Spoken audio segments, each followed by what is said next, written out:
Noise o el backgroundo. Yeah, what you said.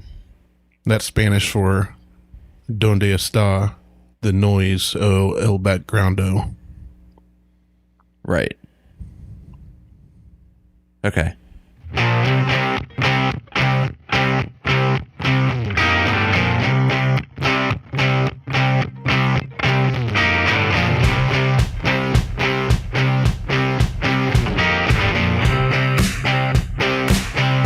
Hey, so that's Randy. I'm Martelle, and this is the Buckhorn Podcast. Yes, it is. What is going on? What is going on, Randy? Oh, I'm back. About 60% of me. Yeah, where'd you go? Mars? I did. No, I had my Jupiter? surgery. My You had umbilical surgery. hernia surgery. You had your belly button removed? Yeah, well, You don't have a belly button? kinda. I have a big belly button. You have a nub where your belly button was. Right, it's just a fleshy patch. My uncle didn't have a belly button. That's really weird. It kind of is. I'd be like seeing somebody walking down the beach or something, I guess, where It's they just wouldn't have a shirt flat on. spot. Yeah, just nothing. What if they had no belly button and no nipples? Just nothing. That's just weird. You know, there's a thing, if you Google it's called belly button penis. I'm not going to Google that. Oh, we're going to Google that. You're going to put it up on the big screen too, aren't you? I might, and then I'm going to put a link to it in Google search. Oh, goodness. It's going to be a good day. It's too early. We usually record on Sunday afternoons. We are here on Saturday morning because football season is in full effect, and Martelle's daughter has to cheerlead on Sundays. So Yes. here we are, and I'm pumped. It is the first game day of the Ohio State University Buckeyes. I know you are as excited as I am. Not at all. Look at the screen. It's not on the screen. Oh, it's Oh, not. it didn't cast. Oh, it didn't cast. Damn it. But yeah, the Buckeyes are kicking off at noon today, and that's really Isn't that great? That's good. what's really getting me is the belly button rings that are very phallic that came up too. Yeah, we don't need those though. I'm not worried about those. That's so weird. That's an extreme Audi. It is. It's a super Not Audi. the car. No, it's like Outtie. Right. What's that cartoon one where it was like poking his belly? I don't Is know. that like Ren and Stimpy? Hold on. Let's Google belly button dick. Oh. Okay, let's stop Googling things. Oh, what is that? What? That's There we gotta go. be. Oh, there we go. Look at that little guy. Oh, look at that. You remember Bert and Ernie? There is I do. That kind of looks like Ernie's nose. It does look like In Ernie's place nose. of a belly button. There's a dude with a cheese stick just sticking out of his belly button. That's you. Well, that's how I smuggle him into the movie theater. I stick one in there. Like I had a whole cheese stick in my belly button. Here we go. There's So, Kelly she's got Ripa. one. That's Kelly Ripa. That's Kelly Ripa. Oh, she went to the beach and wore a bikini, and her belly button is pointing at me. It's like, hey, what's up? All right, I'm done with this. I'm going to look away. Oh no, here we got more. Back to There are so many more. the side profile view. Let's visit this Hers ain't as webpage. bad as that other one. Hold on, we got it. I'm gonna cast this page up. We got so much more to look at here now. I gotta save this link. It's not casted up there. It will be here in a second. There it is. There we go. The title is "It's a Bird, It's a Plane, It's Kelly Ripa's Belly Button." Belly button. What an article title. Yeah. That's what we do here at the Buckhorn Podcast. We set out show notes and lay out a nice little template of what we want to talk about, and then belly button penis comes into play. Yeah, it does. Look at that. Ting. Maybe it's because she's cold in the water there. You think Her so? belly button sticking out. Her nipples and her belly button all popped out. All right. So anyway, about the Buckeyes. What about what about your surgery? Yeah. Oh, that doesn't bother me. I'm hurting for my surgery. I'm 2 weeks out now from it. I'll tell you this, man. If you've ever thought a hernia would be fun, you are wrong. Do not get one. I got one. I don't even know how. I had it for like 3 or 4 weeks before I even got it checked out. So they're like, you need surgery. When do you want it done? And I said, well, how long's the recovery time? They said probably 3 or 4 good weeks. Yeah. And I said, which I'm 2 weeks into recovery. I said, I've got a baby coming. Beth's due in less than a month now, by the way. Oh, wow. Yeah, so we're going to have another kid here.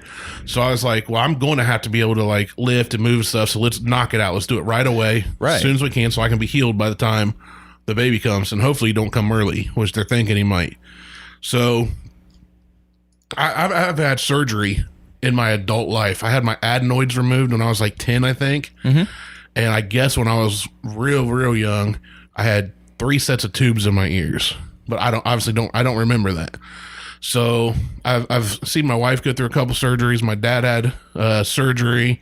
But I've always been the guy in the waiting room or whatever. Right. And I'm really good at being a support person, helping people out when they're recovering. But I didn't know what it was like to have surgery. So it's fun. Well, that's the thing. They're like, the anesthesia, you'll come out of it loopy. So I told Beth, I was like, record whatever I say. As soon as you can, just start recording. And then, I knew I was going to be on some really hardcore narcotics, pain relievers. And I was kind of like, I didn't know how those would make me feel or how I'd react. And, the addiction, I looked up, I swear Big Brother's always watching because right before I had surgery, it's like it knew. I didn't Google hernia surgery. I didn't do any of that.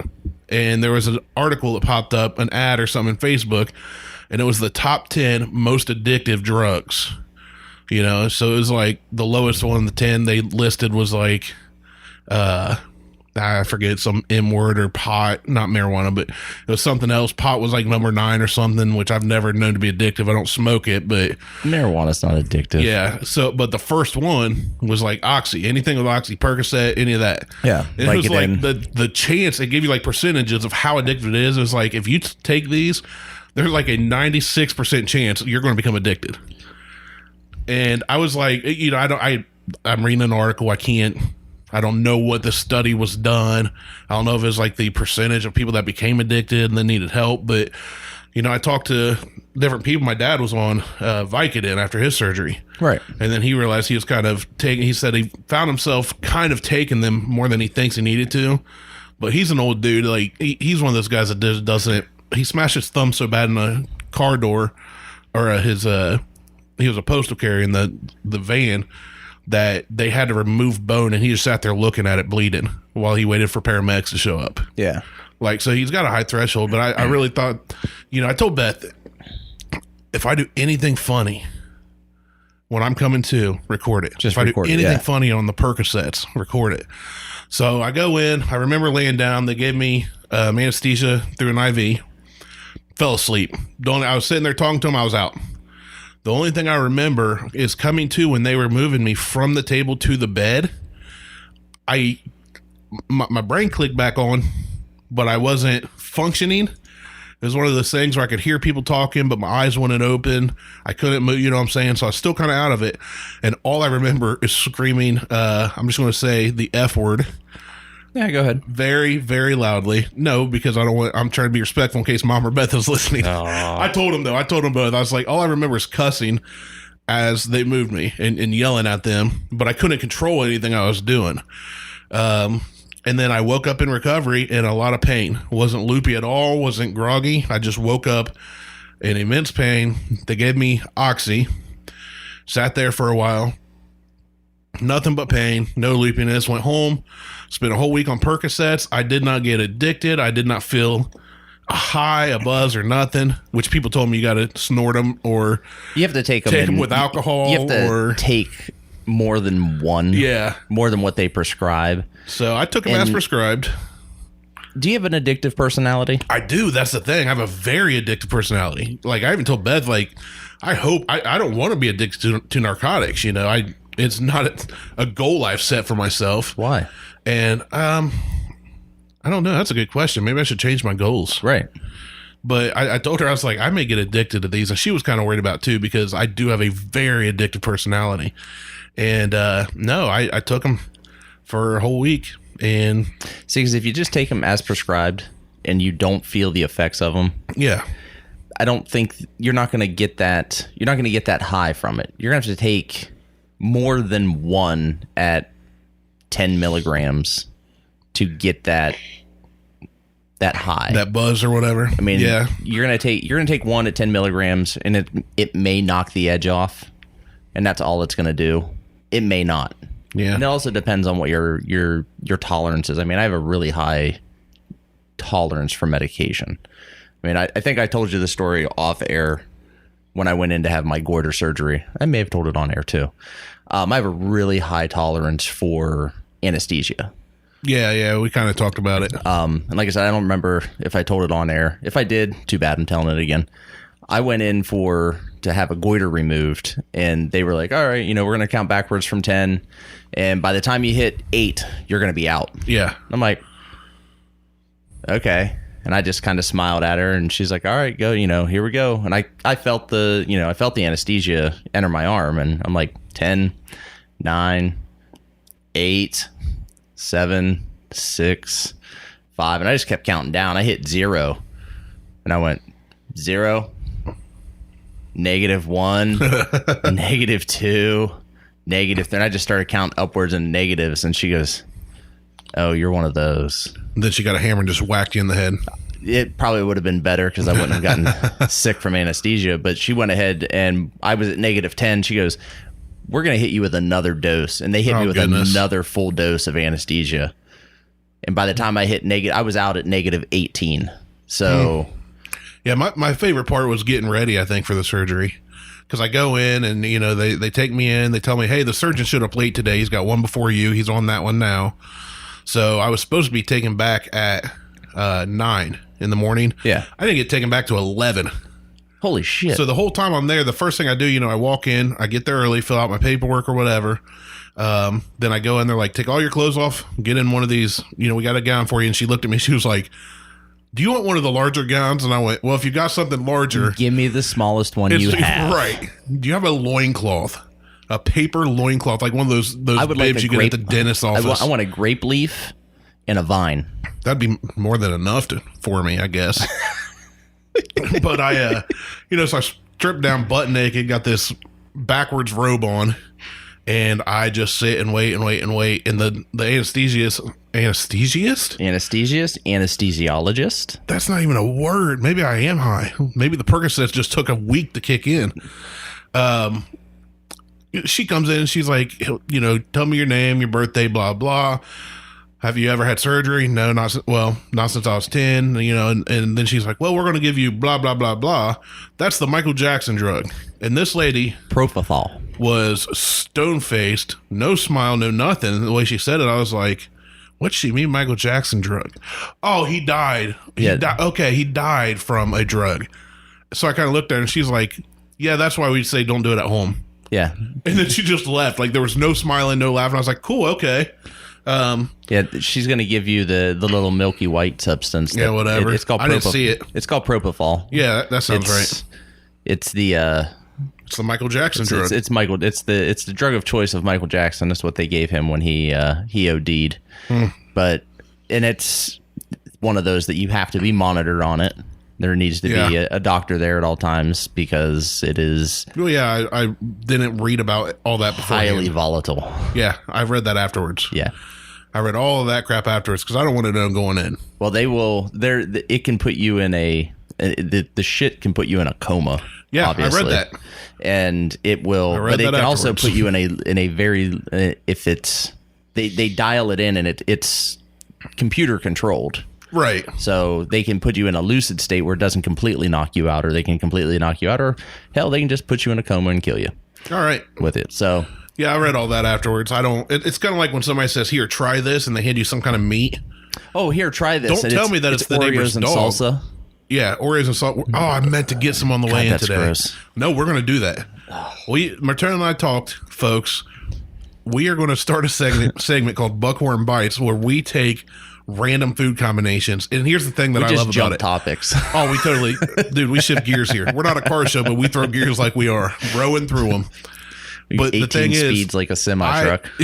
I'll try Oreos and salsa. I shared a meme. It was a pack of Oreos. The middle row had been discarded, and it was filled with chunky salsa. And Martelle's reply was like, on Facebook was just about how gross it was. Everyone's response was how gross it was. Well, yeah. I was just talking about our conversation specifically, but obviously it's not something I ever thought of. It's not something I think would be good, but I will try it for the sole purpose of the show. And the best part is, Martelle wanted to name the segment, What Will Randy? And I said, no.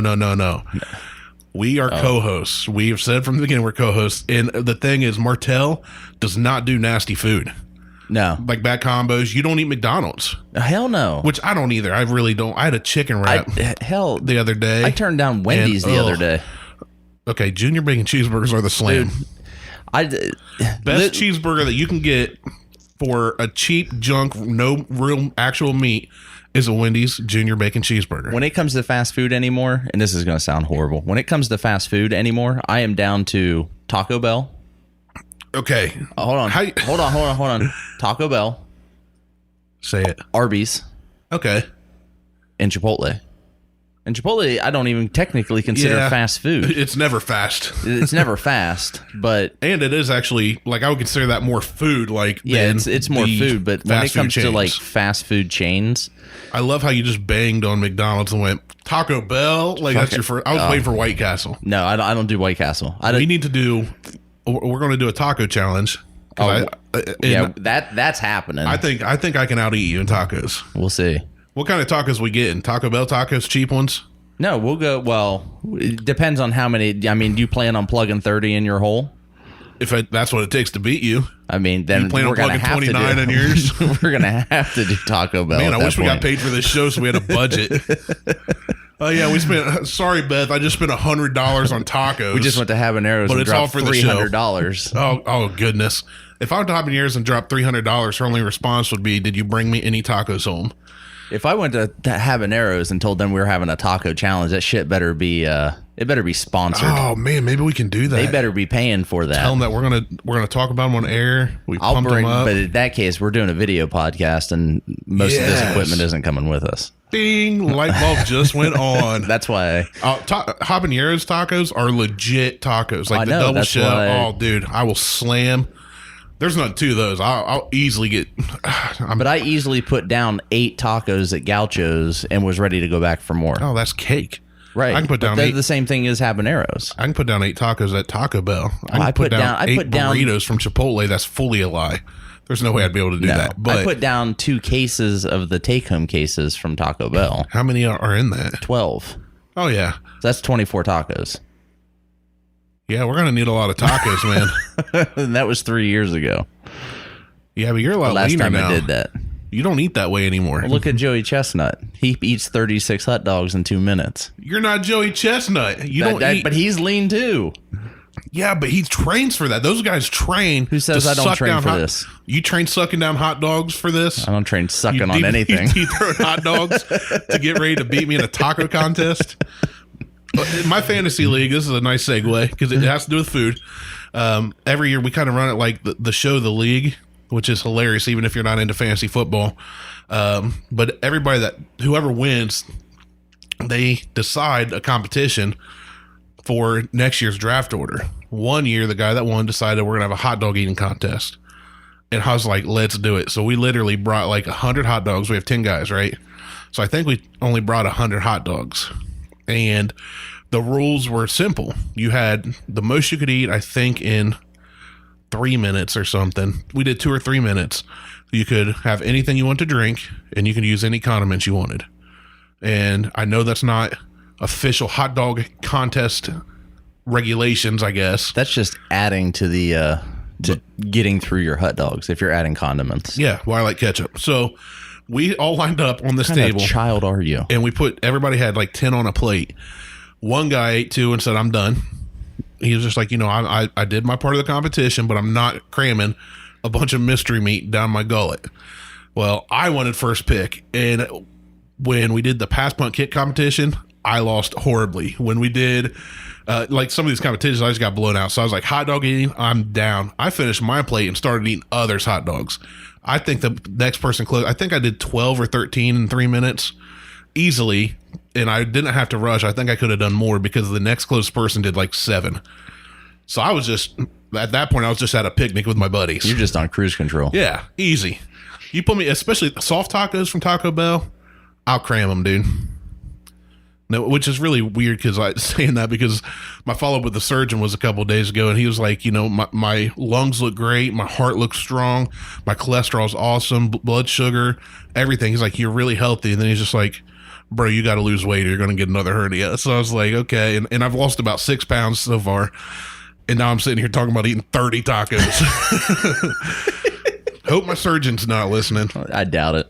No one, according to iTunes, no one's listening. But iTunes sucks. But we are also being listened to in 3 different countries. We are being listened to in 3 different including countries: the UK, Ireland, and Sweden. The Swiss. Yeah. Every time I think of Sweden or the Swiss, all I think about is how much the homeboy and Cool Runnings loved the Swiss bobsled team. Oh, that's how the Swiss do it, man. I like their chocolate. Sweet Swiss chocolate. Oh, so good. Yeah, I hadn't thought about that. Put hazelnut in it. Talking about a lot of food. Yeah. So the Buckeyes kick off today. Yeah, so what? All right, what's next? That's my surgery. I'm recovering. I'm good. That's good to hear. I'm glad you're back. I'm actually in pain right now sitting here, but we'll make it. No one else knew it, but I missed you over the last 2 weeks. Oh, I feel so warm and welcome. Good. Now get out. Okay. Wah, wah. So we recently, from I think it was not the last time we played the Urban Dictionary game, there was a little definition that came up. Yeah, this my story about my challenge that I've for a decade been trying. The screaming your own name. The screaming your own name during coitus. Yeah, coitus during passionate lovemaking. So, and someone, we're not going to name names. Someone decided to. We named it. It got named, and it did. It got named. It got submitted to Urban Dictionary. It got named, and it was called. It's called the Buckhorn Bellow. Right. And it was submitted by Otis Nice. Wonder who that is. It's screaming your own name as loudly as possible, rather than your partner, at the height of primal orgasm for the purpose of perplexing them and congratulating yourself on a job well done. What a definition. That is great. Primal. So we are now on Urban Dictionary. We are. That is amazing. Otis Nice, whoever you are. Amazing Randy. Individual. That may be a moniker that I use from time to time. That is great. Sally, you won't believe what Dave yelled out while we were having sex last night. Jane, oh no, did he scream another person's name? Sally, no, he buckhorn bellowed. Apparently he was proud of his work. I should have added he buckhorn bellowed and gave himself a high five. Self high five. We may need to change that. I'm going, no, he yelled his own name. Jane, he buckhorn bellowed you. He was apparently proud of his own work. Oh, yeah, I submitted that. I'd never thought it'd get accepted. That is great. I submitted that, and minutes later got an email your definition has been reviewed and accepted. So, pretty proud of that. That's great.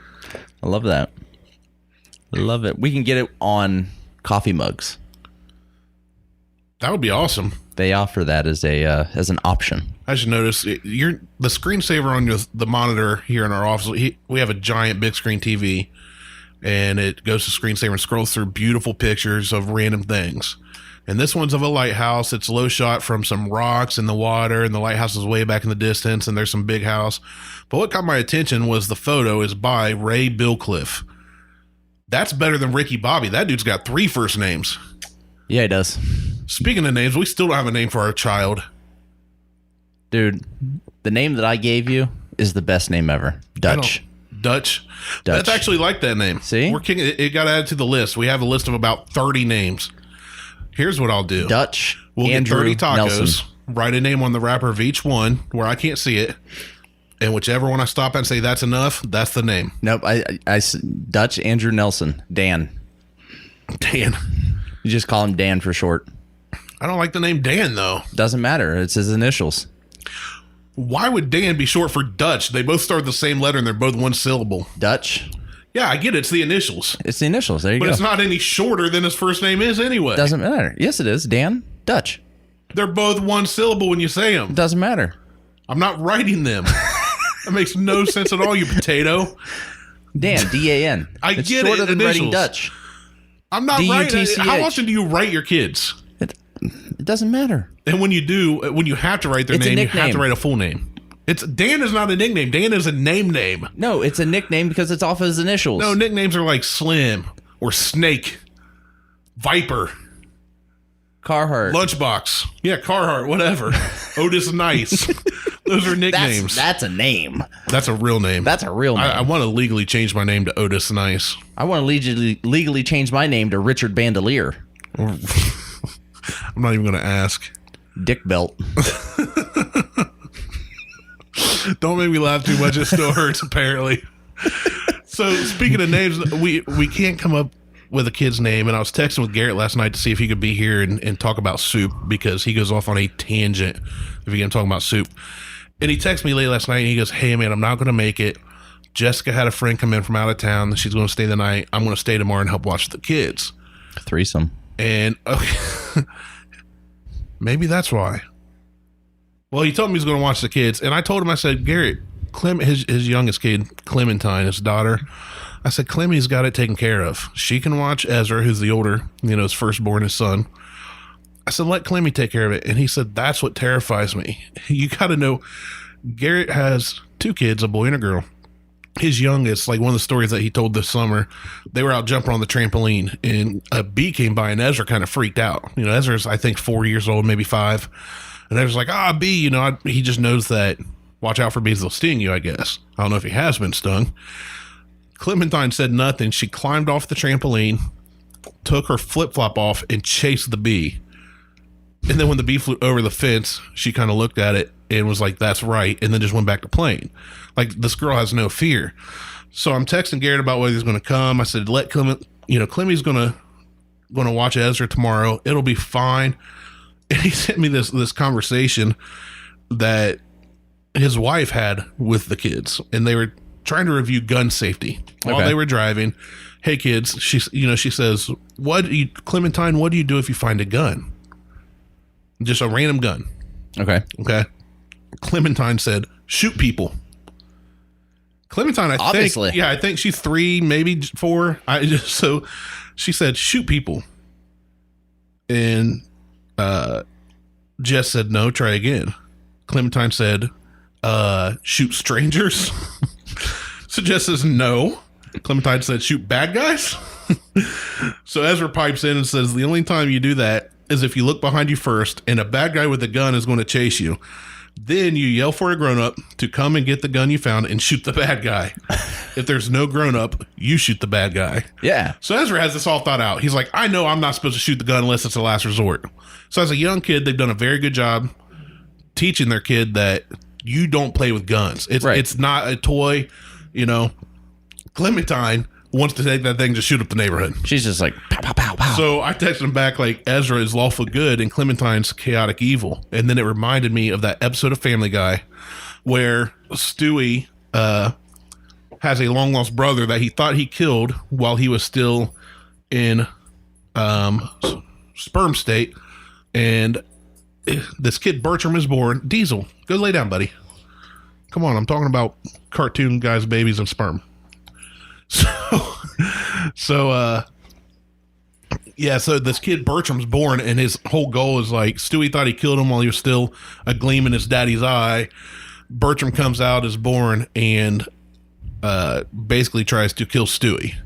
So I was like, that's your kids. I remember that episode. I was like, Ezra is Stewie and Clementine is Bertram. And I was like, that's it. I'm going to name our kid Bertram, because my whole fear is like, Huck, our oldest boy, he's almost 5. He'll be 5 in February. He never played with outlets. He never got chemicals from under the sink. I mean, we put all the protective stuff in the cabinet locks and the outlet plugs. He never messed with anything. He won't even eat stuff off the floor. You do realize that Dutch is going to be a gigantic pain in your ass. Absolute terror. This is our Bertram. Yeah. So I was like, yeah, that's what I told Garrett. I was like, your daughter, literally, as young as she is already, she's Bertram. She's just popping out like, hey, there's a gun. We shoot people. Yep. That's what I have. Harley is the one who is constantly Bertram. Yeah. Yep. There you go. She shot her sister with a Nerf gun. Like, not like, like Nerf dart gun. Like Lexi has. She actually took it, modified it towards the thumbtack sticking out the front. No. It's one of the ones that shoots the little like dimpled balls. Oh, yeah. It hurts. Yeah. Yep. Pink. Oh, man. And that's why we don't leave guns laying around. Well, she went and got that out of my closet because I took it away from Lexi, and she found it, and she's. So you took it from Lexi. Harley found it and shot Lexi with it. Yep. So. Yep. So Lexi got punished twice. Yep. Nice. Yeah. Oh man, this kid's gonna be absolutely terrifying. It's awesome. It's so awesome. So we're gonna do a round of what chaps my cheeks? What chaps my cheeks? You know what chaps my cheeks? Right now, Besides it's your this side. Pain right in now, my side. Oh man, you're gonna have so much fun getting out of that chair. I think I'm just gonna roll off the chair, like sideways, kick here towards the door. That chair rolls and just roll. But I don't think I can push it. I'm not supposed to push or pull like between 15 and 20 pounds, and I'm a little bit more than that. You're a lot more than that. Yeah. And if I'm pushing with just my legs, which my legs are incredibly strong by a couple stones, they are a couple huge stones. You're going different units of measurement. That's a unit of measurement for our friends overseas. That's like how many hands high is a horse. I don't know. My hand's a different size than most. So anyway, what chaps my cheeks, besides hernia surgery, are group texts. What's wrong with group texts? And I've sent out a couple group texts, but when I do, it's typically, hey, reply to me in a different text, a one-on-one, if you need to talk about this, but here's what's going on, or here's where we're meeting up. Group texts that go on, not just, 5-10 messages, you're going back and forth, friends are joking, or whatever is fine. When you get thrown into a group text of like 20 people, half the numbers you don't recognize and don't have saved in your phone, and it goes on for like 60, 70, 90 messages throughout the day, different points, and then somebody goes on break and sees it, so they reply and it starts a conversation, and then somebody gets off work, so they just check their phone and it starts the conversation back up. It drives me up the freaking wall. I started removing myself from these conversations, even if it's pertinent info I need to know. Actually, the last job I was at, they had a group text for the whole company, which is like, I don't know, 20, 30, probably 30 people. Okay. And we have a crew in Lyman, a crew in Columbus. So when they send out a mass text, anybody can reply at any given time, depending on what they're doing, how busy they are. And it would go on throughout the entire day. I had just started there, and I got the first one where my phone was just buzzing. I'm trying to wire up these LED light panels, putting the drivers on them. And so I'm 10 hours. I'm just standing there doing drivers on these LEDs. My phone's going nuts. And the first time I ever got one, I just removed myself. Leave conversation. And they had to like add me and another guy back in, like, you guys can't leave these conversations. But it went on from, here's pertinent info you all need to know, to everybody talking about, oh, shouldn't you be working? Oh, if you're replying, you're not working. Ha, ha, ha. Group texts drive me insane when they go too far up the wall. Same with Facebook messages. Absolutely agree. The one on Facebook that gets me too is when somebody goes, it's like you sound to your whole family of 40 people, hey, so-and-so's in the hospital or something important. Well, then everybody feels the need to reply. And if you leave, you kind of look like a jerk. Right. So I agree. And the thing that drives me even more insane is iPhone, Apple, gotta love them. No, I don't. You don't have to.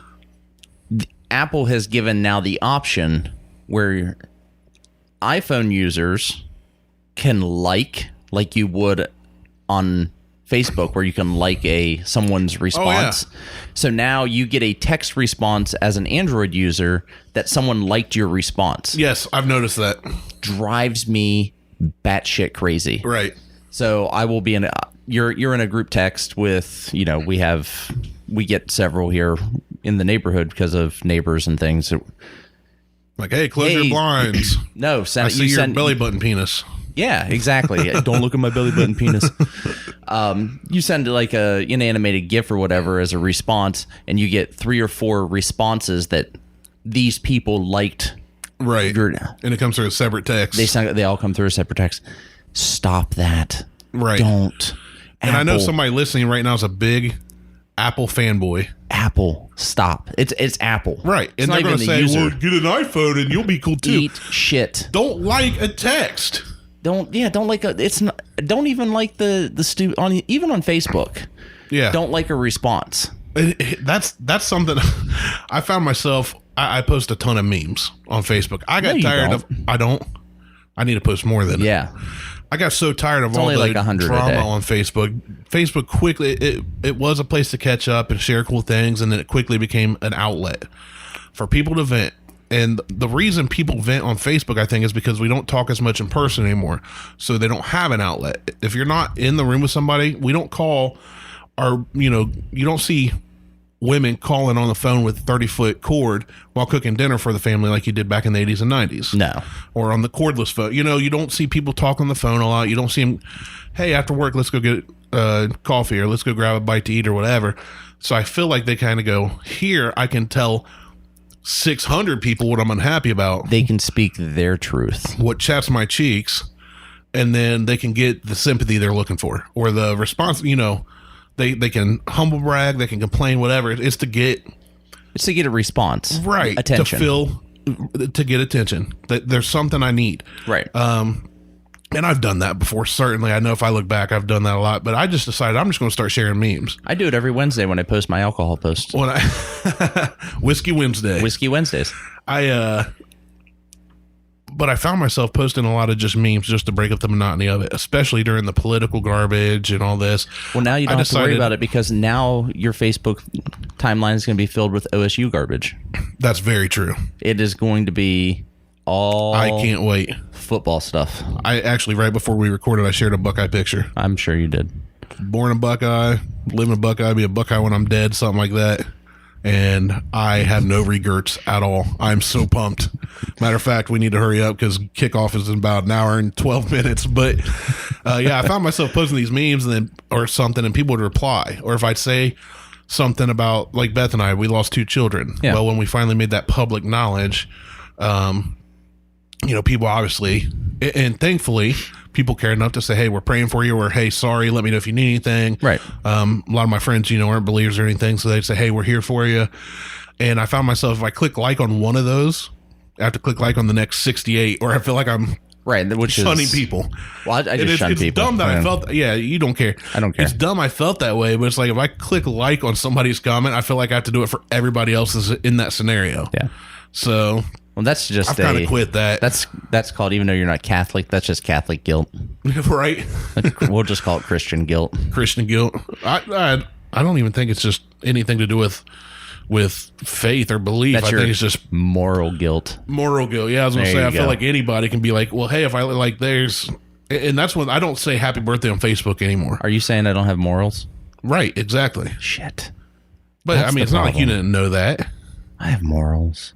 Not good ones. I just don't have feelings. Oh. Yeah, that's probably true. Yeah, that fits. What chaps your cheeks? So going to the parts store. And it's not just going to the parts store anymore. I miss going to the parts store where you used to be able to just go to the parts store, saddle up at a stool, and have a conversation with a guy. Sounds like a bar. Right. Let's open a bar called the parts store. Okay. And make it look like an automotive parts store. Oh, shit, I'm in. Somebody's going to hear that. One person's going to hear this and steal our idea. And it's going to happen. Well, they can't now because it's intellectual property and it's recorded. So, boom. Recorded this first day of September 2018, the year of our Lord. Sure. There, now we have proof. So anyway. So you used to go into like a CarQuest or Napa. And some of them still have them if you go into smaller towns. They have you'd sit on a stool and talk to some old guy, or even just a guy that knew. It didn't matter what car you had, and it didn't matter what the age of the car was. You go and you say, hey, I'm looking for this part. I need this. And right off the top of his head, he's like, I know exactly what you're talking about. I can find it. He would go to a book, not even a computer, just a book, and flip through a book, walk in the back. And when you say flip through, like he knew about where it was too. He knew about where it was. 300 pages, and he'd open it up to the right section without even. So, and whatever. Right. Find the part you need. I go into the parts store down in Lancaster. I think it was AutoZone yesterday. I'm looking for an oil filter. Lancaster. I'm looking for a part. I just need an oil filter. Okay. For the Audi. Now, I know that it's a shot in the dark anyway to try to find. It was always a shot in the dark to find one for the A4 because they would only get 1 or 2 in a month. So trying to find one for the S5, I already know it's going to be a shot in the dark. So I walk in, I walk over to the book, flip through the book. I find the model number for the filter that I need. I walk over. No filter.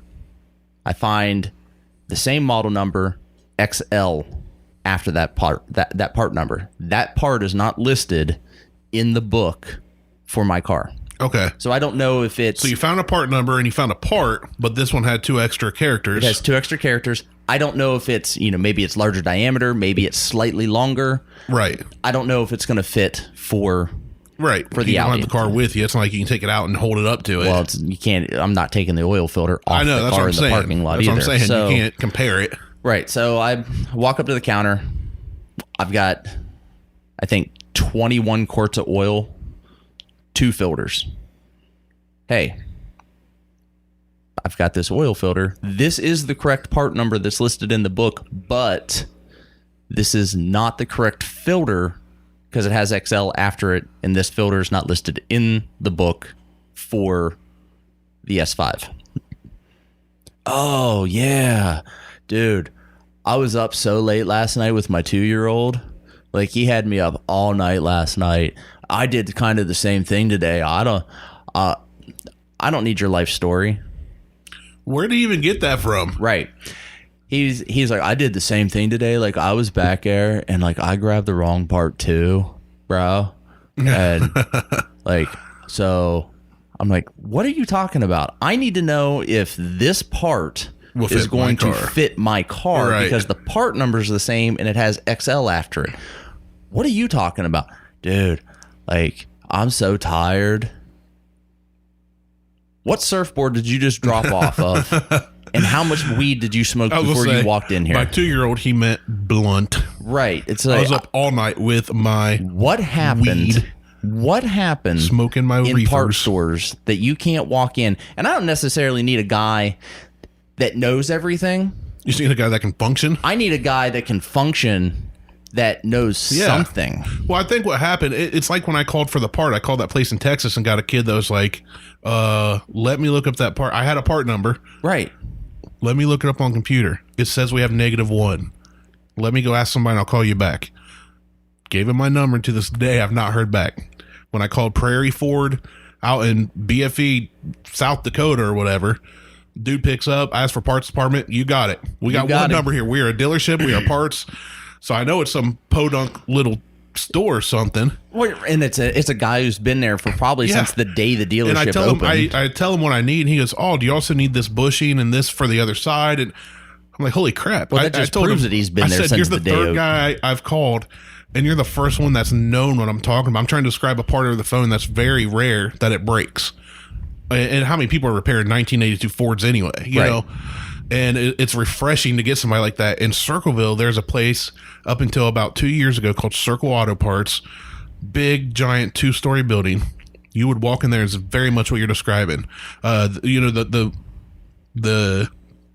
store part that you walk through was probably about as big as an AutoZone, any average AutoZone or Advance, maybe a little smaller.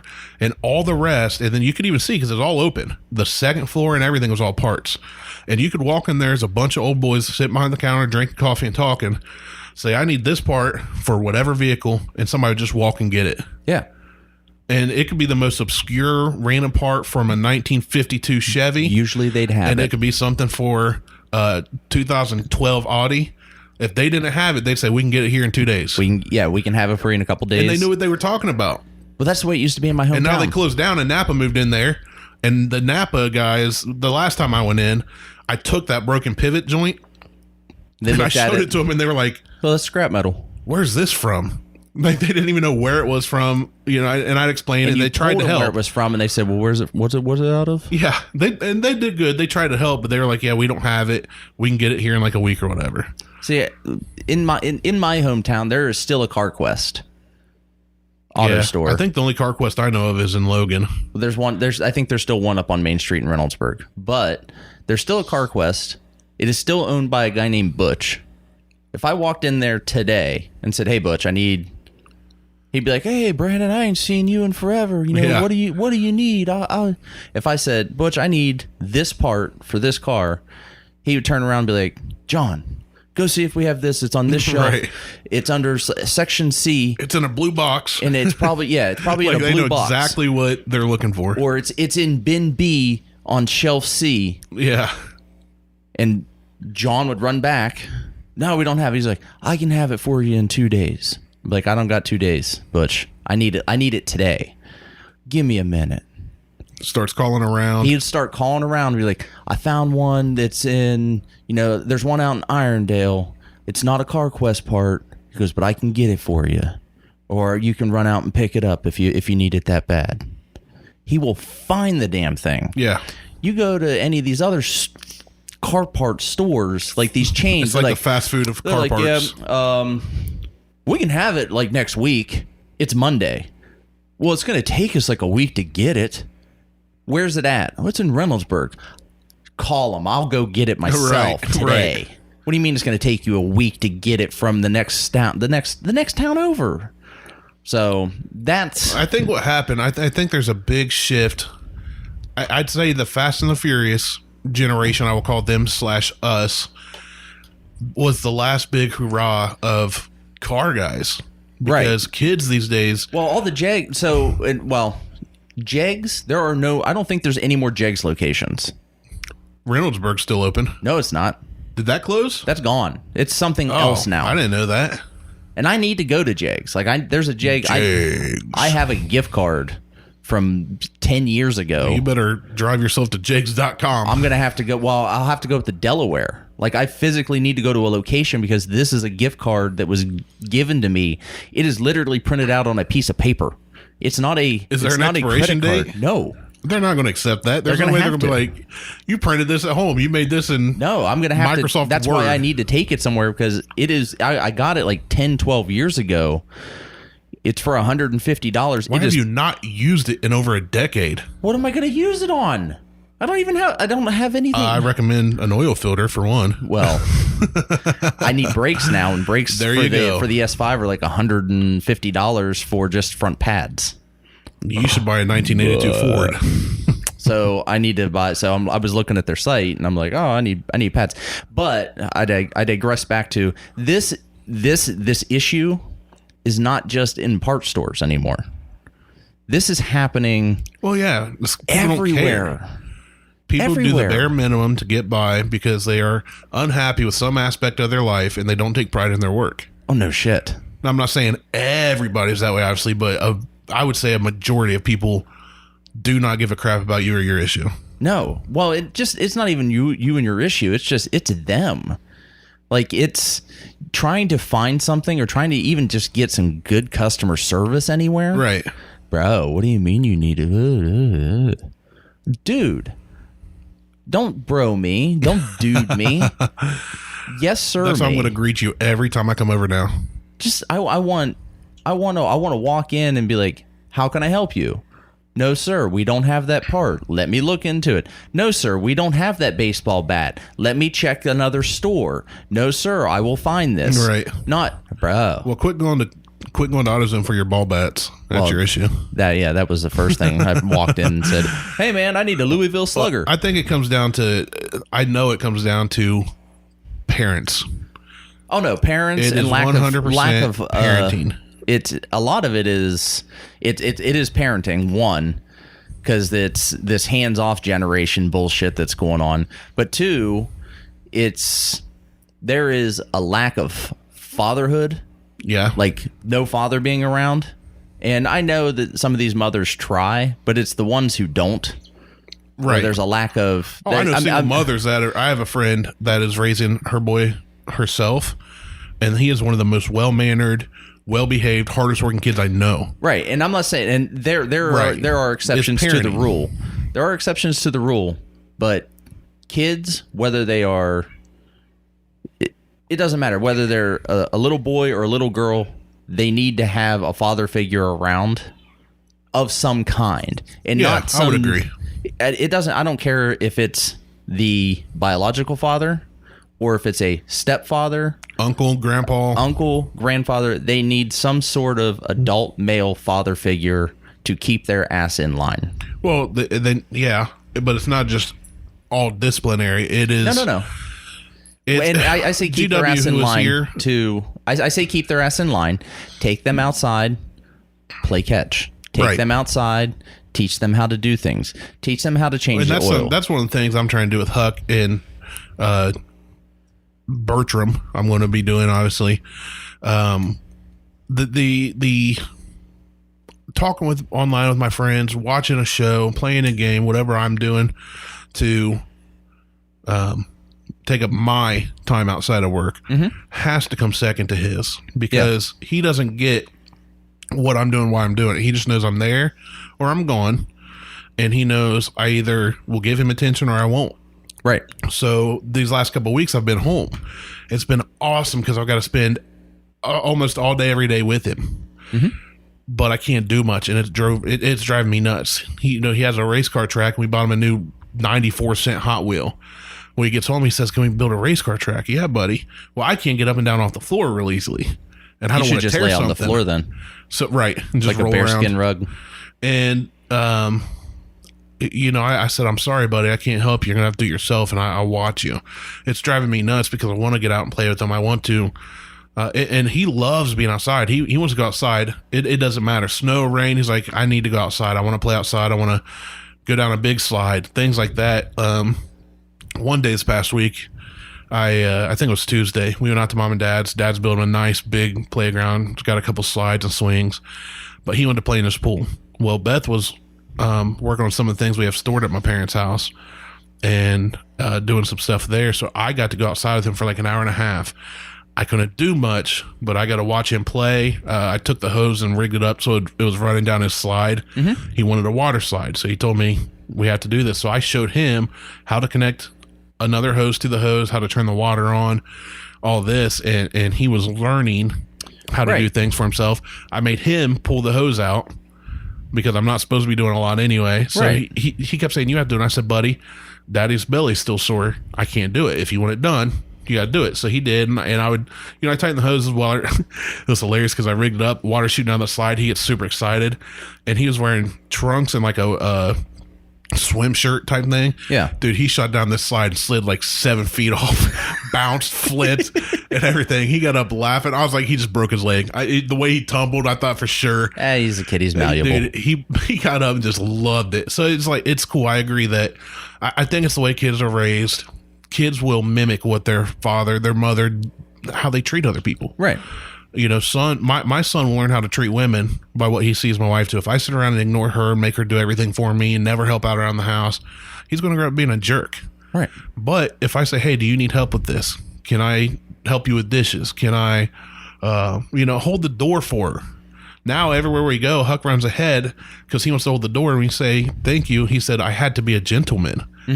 So Beth has taught him when they go to their grocery store trips or wherever, if there's a door to be held, and he saw her holding doors for people and said, "Gentlemen hold doors for people." So Huck knows, so I agree with you. I think all this work ethic comes back to the way they're raised. Because I know younger kids that don't try, don't care. They go in, they just want the paycheck, and they'll do the bare minimum. But I do know some young people that will work their tails off. And I think that there's a big shift. It's the same generational time that, the Fast and Furious thing got people pumped about cars in a different way. It brought a new energy to it. The wrong way. People, yeah. But it got people interested in cars, and it exploded. It did. Now, on Fridays and Saturday nights at Circleville, there's karaoke going on at one of the bars. There's a few things. But 15, 20 years ago, it was packed. Imports, muscle cars, vintage muscle cars, low riders. You couldn't park along Court Street in Circleville. Everybody was out cruising, checking out each other's rides. Some of them would set up races, go outside of town somewhere. Yep. And we talked about that in episode 1. Yeah, we did. And now you got kids that grew up in this. What they're seeing now and being taught is you get all the cool tech gear, and you're more important than everybody that can't afford it. You get the car that is flashy. It doesn't have to be fast. You get a new V6 Challenger or Mustang, that will make you look cool in the eyes of people that don't know jack crap about a V6 automatic, auto tragic. Back in my day, V6 Mustangs, especially automatics, there's a kid at high school that had one. Cool guy. Nothing against this guy, but we'd tell him to do a burnout, and he would. And it would spin the one tire because the posi track. Yeah, right. So he just had to get that one tire just roaring, and he knew what he had. One wheel wonder. Right, but we're like, it's not a Mustang. Mustangs are meant to, like, when a Mustang goes by, you need to feel the growl, like, and so there's this generation now that doesn't care about customer service. They don't care about anything. They don't care about cars. It's all about the self instant gratification. Right. Give me this now. I want to look like that rap star, that YouTube star, or whatever. And that's all they see because they're being raised by the media. Right.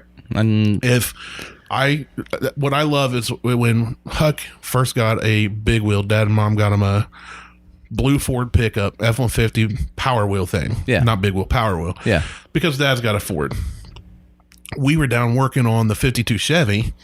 Huck comes down, lifts the hood of his truck, and he has this little scrap piece of wood, and he just kind of starts poking at the plastic engine, I said, what are you doing, buddy? And he's 3.5 years old, and he's like, I have to fix it.